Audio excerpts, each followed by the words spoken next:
வணக்கம் மேட்பாக்ஸ் நேயர்களுக்கு. அண்ணாமலையை எல்லாருக்கும் பிடிக்குது. ஸ்கூல் ஸ்டூடெண்ட், காலேஜ் ஸ்டூடெண்ட், நீங்கள் சொல்கிற மாதிரி ஃபர்ஸ்ட் டைம் ஓட்டர்ஸ், யங்ஸ்டர்ஸ்க்கு எல்லாம் பிடிக்குதுன்னா ஒரே காரணம், he's down to earth guy, highly educated. After all எனக்கு தெரிஞ்ச அவர் தான் he the only graduate or political சயின்ஸை ஃபாரினில் போய் ஒரு டிகிரி வாங்கின ஒரே இந்தியன் சொல்லலாம். இந்த யங்ஸ்டர்ஸ்க்கெல்லாம் என்னென்னா, இந்த நேச்சுரலாக ஒரு வீட்லேயே ஒரு அப்பாவோ அம்மாக்கோ பசங்க வந்து கேள்வி கேட்டால் அதுக்கு ஒன்று ஆன்சர் சொல்லணும், அதை டினை பண்ணிட்டு போயிட முடியாது. அது மாதிரி தான் எக்ஸ்பெக்ட் பண்ணுவாங்க. நம்ம ஒரு கொஸ்டின் பண்ணாங்கன்னா அதுக்கு ஆன்சர் கொடுக்கணும். அதுதான் வாத்தியார், பிரின்சிபல், ப்ரொஃபஸர்ஸ். இப்போ எல்லா ஸ்டூடெண்ட்டும் அண்ணாமலை நடுவில் நிற்க வச்சுட்டு எல்லா ஸ்கூல் ஸ்டூடெண்ட்லேருந்து காலேஜ் ஸ்டூடெண்ட் போன்று எல்லாருமே thousands ஆஃப் கொஸ்டின்ஸ் ரைஸ் பண்ணால் hundreds ஆஃப் கொஸ்டின்ஸ் ரைஸ் பண்ணுறாங்க வச்சுக்கோங்க. அதில் 99% கொஸ்டினுக்கு he will answer point blank. அது பிடிக்குது ஸ்டூடெண்ட்ஸுக்கு. நம்ம இது தப்பா இதா ரைட்டா அப்படின்னு கேட்டால் அவர் உடனே இதுதான் தப்பு, இதுதான் ரைட்டு, பாயிண்ட் பிளாங்க் அனுப்பிச்சிடுறாரு. அது வந்து எல்லா யங்ஸ்டர்ஸ்க்கும் பிடிக்குது.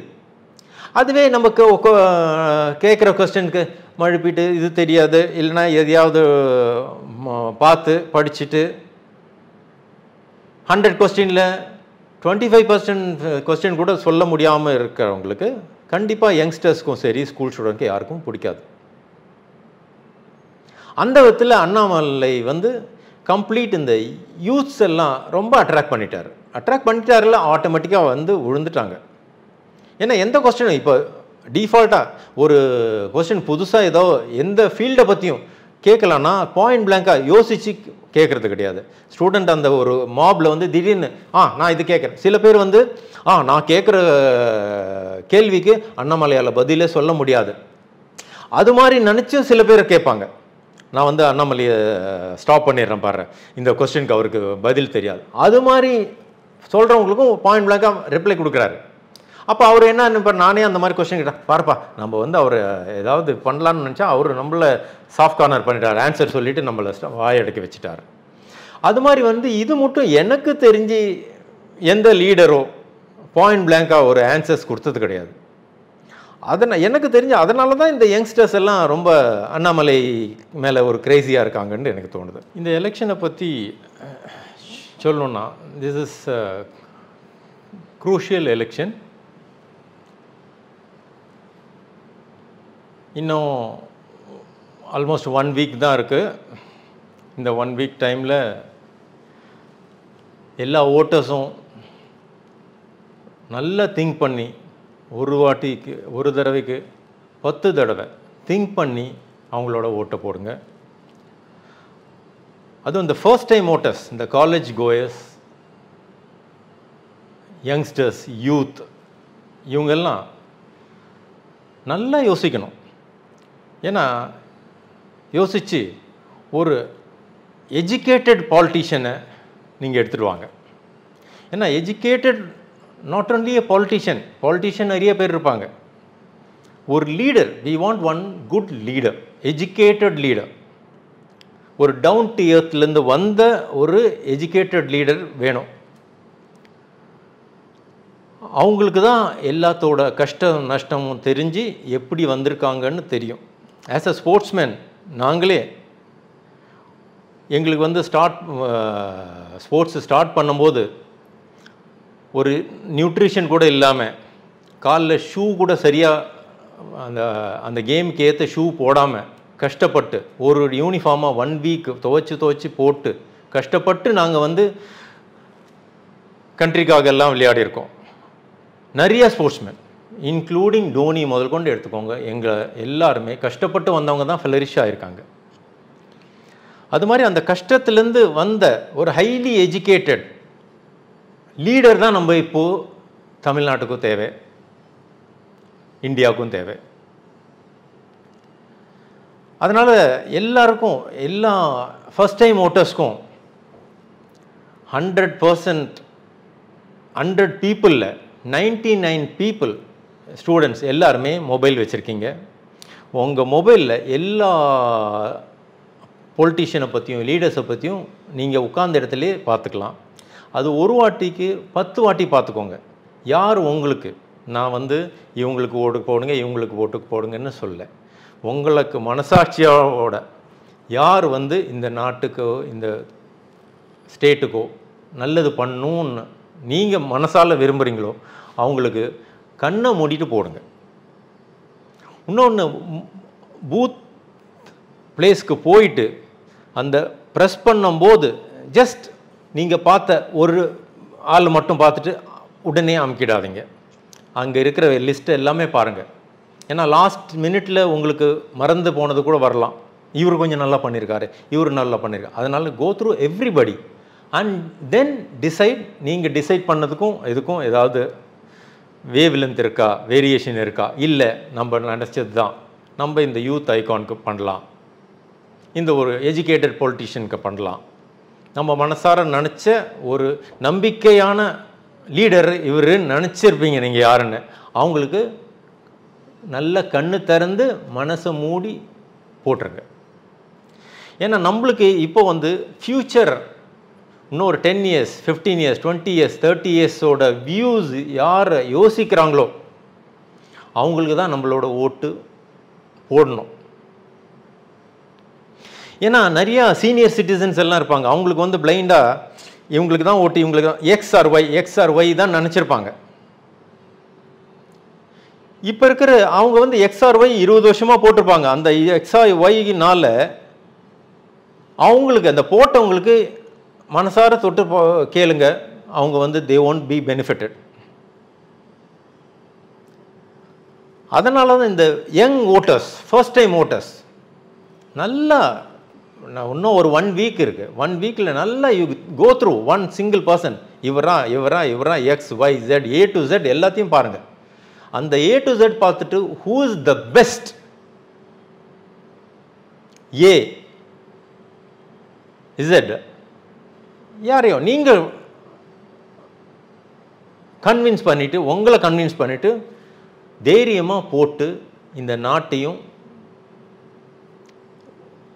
உங்கள் வீடுன்னு கூட சொல்லிக்கலாம். ஏன்னா நீங்கள் ஒரு ஓட்டும், நாட் ஒரு சிங்கிள் ஓட்டும், உங்களோட இந்த படத்தில் விஜய் படத்துலேயே பார்த்துருப்பீங்க, ஒரு சிங்கிள் ஓட்டு ஹவு வேல்யூ இஸ் இட். சும்மா வந்து பிளைண்டாக ஒரு ஓட்டு நம்ம போட்டுடலாம், இல்லைன்னா ஒரு ஓட்டு போடலன்னா என்ன ஆகிடும் அப்படின்றீங்க. ஒரு சிங்கிள் ஓட்டும் நம்மளோட நாட்டையே தலையெழுத்து மாற்றும். அதனால் எல்லாரும் ஃபீல் கம்ஃபர்டபுள் வித்தவுட் டிஃபால்ட் ஓட்டு போடாததுக்கு மறந்துடாதீங்க, கண்டிப்பாக போங்க. இப்போ உங்கள் ஒரு ஃபேமிலியிலே இருக்கீங்க, ஃபேமிலியில் உங்களுக்கு வந்து 4 பேர் பிரதர்ஸ் இருக்காங்க, சிஸ்டர்ஸ் இருக்காங்க அப்படின்னா எல்லாரையுமே ஒரே மாதிரி நீங்கள் பார்க்க மாட்டீங்க. அண்ணன் வந்து நிறையா இருக்கும், அண்ணன் வந்து ஃபஸ்ட் ப்ரிஃபரன்ஸ் எல்லாருமே கொடுத்துருப்பாங்க, படிக்க வச்சுருப்பாங்க, பெரிய ஆளாக இருப்பார்.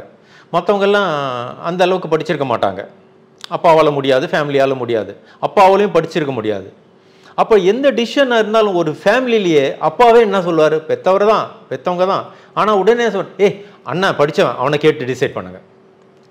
ஒரு ஃபேமிலியிலேயே அது மாதிரி டிசிஷன் எடுக்கும்போது this is also country also is a family, state also your family. அப்போ நீங்கள் ஒரு படித்தவர், ஒரு கீழ் மட்டத்திலேருந்து வந்தவர், அவங்களுக்கு ஓட்டு போடுங்க. நான் இன்னும் சொல்கிறேன், யார் மணி பேக்ரவுண்ட் வச்சுட்டு வராங்களோ கண்டிப்பாக தயவு செய்து அவங்களுக்கு ஓட்டு போடாதீங்க. ஏன்னா எல்லாத்தோட அருமை பெருமையை தெரிஞ்சவங்க இந்த டவுன் டு எர்த் பசங்க தான், கீழே இருந்து வந்தவங்க தான். அவங்களுக்கு எப்படி எல்லாம் அடிபட்டு கஷ்டப்பட்டு வந்தோம், இந்த கஷ்டம் வந்து மற்றவங்களுக்கு வரக்கூடாதுன்னு நினைக்கிறவங்க. இப்போ சில பேர் நம்ம கோயிலில் போயிட்டு வேண்டுவாங்க, நம்மளோட கஷ்டப்பட்டு நம்மளை வந்து ஹாரஸ் பண்ணவங்களையே என்ன பண்ணுவோம், சில பேர் போயிட்டு சாமி எல்லாம் எனக்கு எல்லாத்தையும் நல்லது பண்ண சார், எனக்கு நல்லது கூட, என்ன ஸ்பாயில் பண்ணவங்களுக்கு அவங்களுக்கு வந்து இந்த மாதிரி கர்ஸ் பண்ணுவாங்க சாமிக்கிட்டேயே. அவங்கள வந்து நல்லா வச்சுக்காதீங்க அப்படின்ட்டு. நான் என்ன பண்ணுவேன்னா, சாமி எல்லாத்துக்கும் எனக்கு நல்லது பண்ணதுக்கு ஸ்ட்ரென்த்தை கூட, எனக்கு நல்லது பண்ணாத, எனக்கு எகெயின்ஸ்டாக இருந்தவங்க, எனக்கு என்னை துன்புறுத்தினவங்க, எனக்கு கஷ்டம் கொடுத்தவங்கள கூட தண்டிச்சிடாத, அவங்கள திருப்பி மனசில் அக்செப்ட் பண்ணவே நம்ம நல்லது தான் பண்ணோன்ட்டு. அது மாதிரி யாரையும் கர்ஸ் பண்ணாமல் ஒரு எடுத்துகிட்டு வரணும். ப்ளஸ் இந்த யங்ஸ்டர்ஸ்க்கெல்லாம் இந்த ஓட்டிங் வந்து இந்த 2024 voting is a must and very important. நம்மளோட தலையெழுத்தை சேஞ்ச் பண்ணுறது. அதுக்கு தயவு செய்து நான் சொன்ன மாதிரி ஒரு வாட்டிக்கு 10 தடவை go through completely all the leaders. அவங்க என்ன பண்ணியிருக்காங்க உங்களுக்கு தெரியும். நீங்கள் ஒரு லீடர் வந்து வச்சுருப்பீங்க மனசில், இதெல்லாம் பார்த்தோன்னே இவரோட இவர் பெட்டராக இருப்பாருன்னு யோசிப்பீங்க. அதனால் just go through everything, every individual's profile and confirm your vote for the right leader who will take the country and yourself to the top. அது தவிர்த்து எந்த லீடர்ஸ் ஒரு ட்ரக் ஃப்ரீ ஸ்டேட் எடுத்துகிட்டு வரணும், இந்தியாவை எடுத்துகிட்டு வரணும்னு இருக்காங்களோ அவங்களுக்கு கண்டிப்பாக ஓட்டு போடுங்க. ஏன்னா இந்த ட்ரக் மாஃபியா தான் ஒரு ஃபேமிலியவே அழிக்கும், ஒரு குடும்பத்தை, ஒரு நாட்டையும் அழிக்கும். அதனால் தயவு செய்து இந்த ட்ரக் ஃப்ரீ யார் சொல்கிறாங்களோ, எக்ஸ்ஆர் ஒய்ஆர் ஏஆர் யாராக இருந்தாலும் சரி, ட்ரக்ஸ் ஃப்ரீக்கு ஸ்டாண்ட் பண்ணுறாங்களோ அவங்களுக்கு தயவு செய்து உங்களோட ஓட்டு போடுங்க. பொலிட்டிக்கலாக எனக்கு வந்து அந்தளவுக்கு ஆன்சர் கொடுக்க முடியாது. இருந்தாலும் நீங்கள் சொல்கிறத வச்சு ஒரு பிரைம் மினிஸ்டர் கேண்டிடேட்டுக்காக எலெக்ஷன், இந்த எம்பி எலெக்ஷன் அப்போது மஸ்ட்டு பிரைம் மினிஸ்டர் யாருன்னு அனௌன்ஸ் பண்ணியிருக்கணும், தெரிஞ்சிருக்கணும். இப்போ எங்களை ஸ்போர்ட்ஸில் ஒரு எக்ஸாம்பிள் நான் கொடுக்குறேனே. இப்போ நாங்கள் ஒரு இந்தியன் டீமில் நான் போடுறேன். இந்தியன் டீமில் எங்கள் கேம்ப்பு ஒரு 6 மாதத்துக்கு முன்னாடியே கேம்பெல்லாம் நடக்கும். அந்த கேம்ப்லேயே டிசைட் பண்ணிவிடுவாங்க யார் கேப்டன் யார் வைஸ் கேப்டன்ட்டு. அப்போ தான் அந்த எங்களோட அட்மாஸ்ஃபியர் நல்லாயிருக்கும், ஹெல்த்தியாக இருக்கும். இந்த கேப்டனுக்கு நம்ம ஆடி கொடுக்கலாம் அப்படின்னு இருக்கும். எக்ஸாம்பிள் டோனி எடுத்துக்கோங்க கிரிக்கெட்டில். இப்போது கிரிக்கெட்டில் சென்னை சூப்பர் கிங்ஸுக்கும் டோனி தான் கேப்டன், இந்தியன் டீமுக்கும் டோனி தான் கேப்டன். இந்த டோனி இல்லாமல் சென்னை சூப்பர் கிங்ஸ் மேட்ச் நடந்தால் எவ்வளோ பேர் போய் பார்ப்பீங்க? இந்தியன் டீமில் டோனி இல்லைன்னா எத்தனை பேர் போய் பார்ப்பீங்க? என்ன ஒரு ஹைப் இருக்கும்.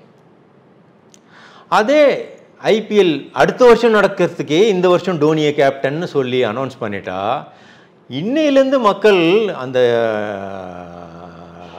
வென்யூ நடக்கிற அன்னைக்கு மட்டும் தே வில் பி கம்ஃபர்டபுள். அப்பயே நினச்சிடுவாங்க, டோனி கேப்டன்பா நம்ம இந்தியன் டீம், ஐபிஎல் நம்ம சென்னை சூப்பர் கிங்ஸ் வின் பண்ணிட்டோம், டோனி கேப்டன்பா நம்ம இந்தியன் டீம் வின் பண்ணிட்டோம். அந்த ஒரு மாரல் இன்ட்ரெஸ்ட்டும் வந்துடுது, சப்போர்ட்டும் வந்துடுது. அந்த மாதிரி ஒரு கேமுக்கு போய் டிக்கெட் கிடைக்காம பிளாக்ல டிக்கெட் வாங்கி கஷ்டப்பட்டு போய் மேட்சை வாங்கி பார்க்குறாங்கன்னா ஏன்? Because Dhoni is the captain, team win பண்ணுன்றதுனால போகிறாங்க. எந்த கண்ட்ரியும் எந்த ஒலிம்பிக்ஸ் போனாலும் சரி, எங்கே போனாலும் சரி, அந்த ஒரு டீம் ஸ்போர்ட்ஸ் டீமை அவங்களோட கேப்டன் டிசைட் பண்ணிவிடுவாங்க 6 months முன்னாடி, 3 months முன்னாடி. அப்போ தான் அந்த ஒரு அட்மாஸ்ஃபியர் எங்களுக்கு வந்து 10 பேர் 20 பேர் இருக்கிறதுக்கு எங்களுக்குள்ள ஒரு சகோதரத்துவம் வரும், அட்ஜஸ்ட்மெண்ட் வரும். தென் வி வில் ஒன்றத்தான் 2 பேர் வந்து டோனியை பிடிக்காமல் இருக்கலாம், எங்களை பிடிக்காமல் இருக்கலாம், நான் கேப்டன்ஷிப் பண்ணேன் என்ன பிடிக்காமல் இருக்கலாம். அவங்களுக்கெல்லாம் அந்த ஒரு 3 மாதம் டைமில் we all will be together and we will fight for Dhoni and India. CSK win பண்ணோம், டோனி கேப்டன்ஷிப்பில் வின் பண்ணோம் அப்படின்னு வரும் எங்கள் தலைவர் கேப்டன் அப்படின்ட்டு. அந்த அட்மாஸ்ஃபியர் வந்து இப்போது என்டிஏக்கு மோடி ஜின்ட்டு வந்துருச்சு அவருக்காகன்ட்டு. அந்த வந்து இவங்களுக்கும் ஆப்போசிட் யாராக இருந்தாலும் சரி அவங்களுக்கும் ஒரு தலைவர்னு இருந்தால் they will be benefited. அதுதான் நான் சொல்ல வரேன். இந்த பொலிட்டிக்கல் எப்படின்னு இல்லை, எல்லாமே ஜென்ரலாக ஒரு கேப்டன், அணிக்கு கேப்டன்னா அதுக்கேற்ற மாதிரி அட்மாஸ்பியர் உருவாக்கி வின் பண்ணதுக்கு ஒரு சான்ஸ். எங்கள் கேப்டன் டோனினா த்ரூ அவுட் வேர்ல்ட் நோஸ் அவர் நல்ல டீம் வின் பண்ணிவிடும்பா, எப்படியும் ஃபைனல்ஸ் வந்துட்டு கண்டிப்பாக வின் பண்ணிவிடுப்பான்னு ஷூராக இருப்பாங்க. அது மாதிரி இப்போ மோடி ஜி என்டிஏவோட பிரைம் மினிஸ்டர் கேண்டிடேட்னா எவ்ரிபடி, யாரும் ஒரு அப்போசிஷனே கிடையாது. அது மாதிரி அவங்களுக்கு கண்டிப்பாக டிஃபால்ட் தேல் வின், அது மாதிரி ஒரு அட்மாஸ்பியர் கிரியேட் பண்ணியிருக்காங்க.